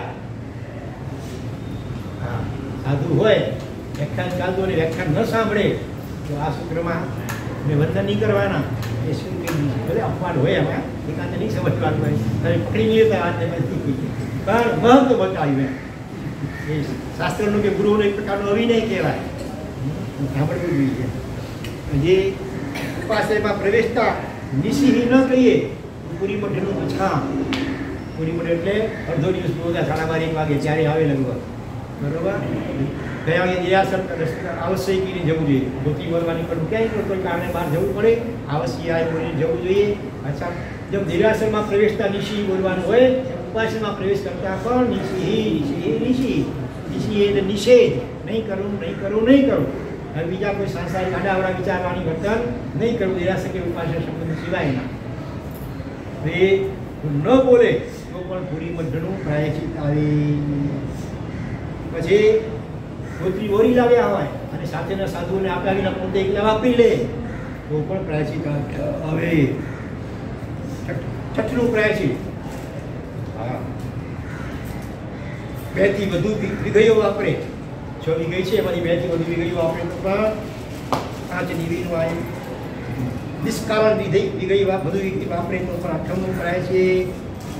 બીમાર સાધુ કોઈ બોલાવે, બીમાર હોય કોઈ પ્રકારનો બોલાવે સાધુ અને જો જાય નહીં ત્યાં તરત જવું જોઈએ. પોતાનું સ્વાધ્ય જે પણ મૂકી કરી તરત પહોંચી જવું જોઈએ. બોલો શું કામ છે, ફરમાવો સી આજ્ઞા છે અને જે પણ તે પ્રમાણે કરવું. એને સમાધિની સત્તા કેમ રહે બીમારને, એ પહેલું કર્તવ્ય છે. અને જો એની ઉપેક્ષા કરે કે મારો તો સ્વાધ્યાય બાકી છે, મારી ગાથા ગોખવાની બાકી છે તો એને પ્રાયશ્ચિત આવે. અહીંયા તો બહુ કઠોર પ્રાયશ્ચિત બતાવ્યું છે. જેમ અત્યારે આ કાળમાં વિછેદ છે. આવી ઘણી વાતો આ મહાનિશિત આગમની અંદર કહી છે. ઉદ્ધાનની વિધિ પણ આમાં હતી. નવકાર મંત્રનો પણ વિધિ છે. પછી ઉદ્ધાનની વિધિ પણ આની અંદર હતી. પૂર્વના કાળમાં પણ એની હસ્તલિખિત એક જ પત્રી ભોજપત્ર કે તાળપત્ર ઉપરની એને ઘણો ભાગ ઉધઈ ખાઈ ગઈ. એમાં ઉદ્ધાનની વિધિ લખેલી હતી ને એ પણ ઘણો ભાગ ઉધઈ દ્વારા ખવાઈ ગયો હતો. એટલે પાછળથી હરિપદશ્રી મહારાજજીએ આપણે સંકલન કર્યું છે. એટલે ઉદ્ધાનની મૂળ વિધિ જે હતી એ અકબંધ રહી શકી નથી. એટલા માટે અચલગચ્છમાં વર્તમાન કાળમાં ઉદ્યાન કરવામાં આવતા નથી. ઉદ્યાનની વાત છે શાસ્ત્રીય. ઉદ્યાન કરવા જોઈએ એ સાયન્ટિફિક કહેતા હતા. ઉદ્યાનની વાત છે શાસ્ત્રીય આપણે સ્વીકારીએ છીએ. પણ ઉદ્યાનની મૂળ વિધિ અકબંધ રહી શકી નથી. પાછળથી સંસ્કૃત કરવામાં આવી છે. એટલે આપણે અત્યારે કહાતા નથી. તો આવી બધી ઘણી વાતો આ મહાનિશિત સૂત્રની અંદર છે. પણ સાર એક જ છે મેઇન તો કે જે પણ પાપો થયા હોય કંઈ પણ છુપાવ્યા વિના વહેલામાં વહેલી તકે આલોચના લેવી જોઈએ. આયુષ્યના જિંદગીના કોઈ ભરોસા નથી. ક્યારે હજી તો હાર્ટ એટેક આવી જાય, એક્સિડન્ટ થઈ જાય અને આપણે વિદાય લેવી પડે અને અંદરમાં સલ્લે રહી ગયું હોય પાપનું તો દુર્ગતિ થઈ જાય. એટલા માટે કાલ કરો છો આજ ને આજ કરો છો અબ. જલ્દીમાં જલ્દી પ્રાયશ્ચિત લઈ લેવું જોઈએ. અને જે પ્રાયશ્ચિત મળ્યું હોય એની પરિપૂર્ણ જલ્દી કરવું. 1-2 વર્ષની અંદર બને જલ્દી. કારણ કે એમાં પણ આયુષ્યના કોઈ ભરોસા હોતા નથી. એટલે એમાં આળસ પ્રમાદ ન કરવો. જેમ બને તેમ જલ્દીમાં જલ્દી જે પણ પ્રાયશ્ચિત મળ્યું હોય તે પૂરું કરી આપવું જોઈએ. આવું ભારપૂર્વકનું વિધાન આ મહાનિશિત આગમ સૂત્રમાં કહ્યું છે. બરાબર. સાથે સાથે એની અંદર નરક વર્ણન અને પરમાધામી દેવો, રાક્ષસી દેવો એ મરીને શું બને મોટે ભાગે અંડગોલિક મનુષ્ય એ ક્યાં હોય છે એનું વર્ણન છે. આપણે નહીં સાંભળ્યું હોય એ લવણ સમુદ્રમાં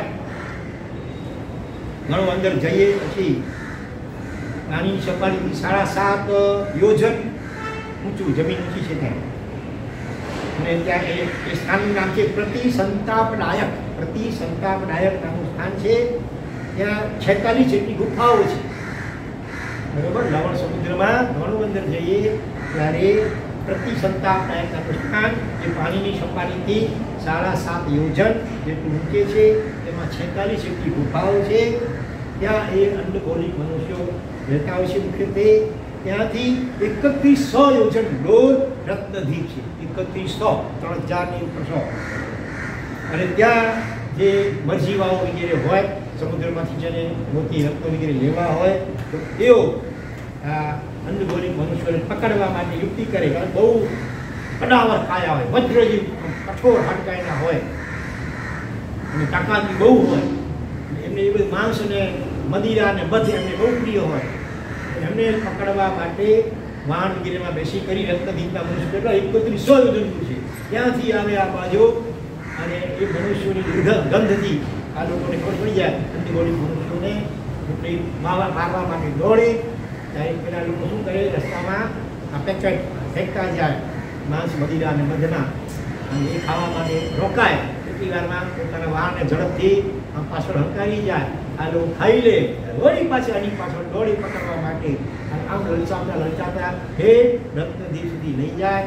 અને ત્યાં વજ્રની મજબૂત એવી ઘંટીઓ તૈયાર હોય. ત્યાં પણ બધું વિલેપન કરે, માંસ મદિરામાં વિલેપન કરેલું હોય એ ખાવા માટે ત્યાં ઉપર જાય. એની સાથે બટન દબાવે. સાયન્સ કંઈ આજુ હોય નહીં, પહેલાં થોડું ચાલ્યું આવે છે, સીધું એની અંદર ફસાઈ જાય. અને પછી મજબૂત બળદો દ્વારા એને 6 કે 12 મહિના સુધી આમ ઘંટીને ફેરવવામાં આવે. તો એના હાડકા એટલા મજબૂત હોય કે હાડકા તૂટે નહીં.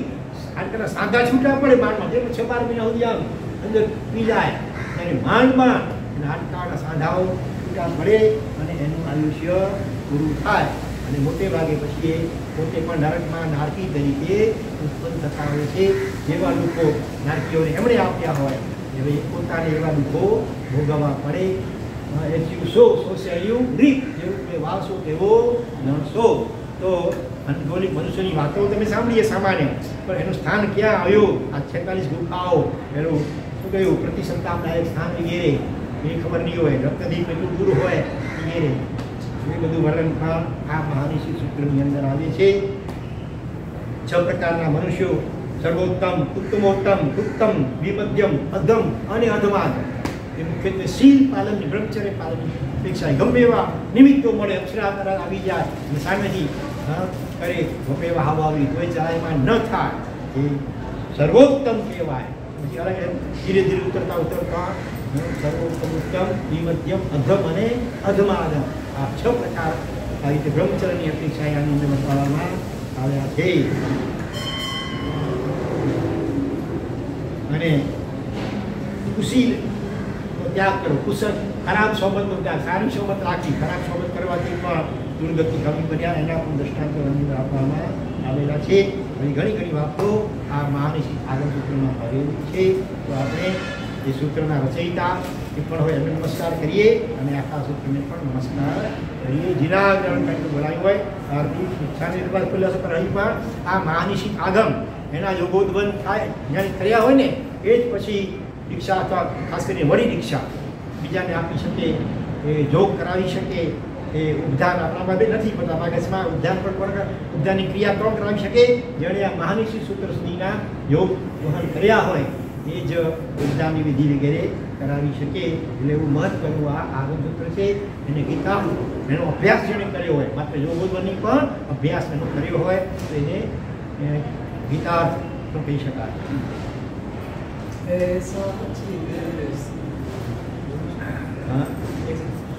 ઓમ શાંતિ